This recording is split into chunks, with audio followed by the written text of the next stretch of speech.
Leatherface wears the faces of, yeah. So they have been born out of the disaster that was Ed Gein.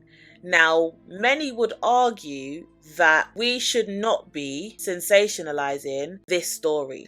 Why are we making something enjoyable out of something absolutely atrocious? I can't watch like really gory horror films, even though I have watched the ones that I mentioned here. I know it's weird. I find them quite challenging sometimes. However, they are interesting to watch. Now we know they're based on actual real people. How does that make you feel when you watch it? Do you watch it with a side eye? Because essentially is that what should happen? Ed Gein's story essentially gave birth to the template of terror and horror in cinema and literature, which, again, enjoyment out of disaster. It's a bit weird, but is it wrong? That's the question, right? And when we do see these films and see these series, they don't just tell the story, they tend to amplify and overly fictionalize certain details of the narrative.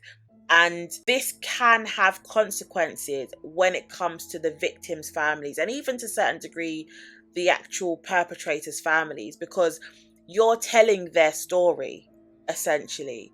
Especially with like the series, like the Monsters series and things like that. How many victims' families or how many perpetrators' families are involved in the development and creation of these stories? How many of them benefit from the creation of these stories? So we have to see it from that perspective as well. And then when we're going to talk now about the Ryan Murphy Netflix series, there were quite a lot of just fabrications, but there was one person in particular that I found online caused a lot of conversation and discourse, and it's specifically because I think she fabricated the truth herself. In the Netflix series, I've spoken about it already a little bit, there is somewhat of a deep dive into Ed's life. We see in 8 series the beginning to the end of Ed, right? You see his weird relationship with his mom, you see the creepy farmhouse,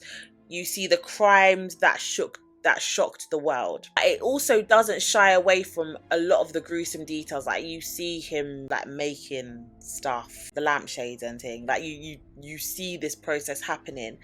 But there are certain parts, it was the seventh episode, where I absolutely hated how sympathetic they try and make you feel for the criminal. And this was born out of the conversation that Ed had with his psychiatrist. I never know the difference. Psychiatrist. This was out of the conversation they were having, because they had given him the illusion that he was having radio conversations with 2 different people. And essentially he wasn't. But it was the psychiatrist sitting with him and saying, no, the reason why is because you're this. And they made you feel really, well, I did feel quite sympathetic to him in that, and I absolutely hated that. But then this is the emotion almost that they're trying to evoke from you, because I find that with Ryan Murphy's Monster series, I find that he does that quite a bit. He tries to make you sympathize almost with the criminal,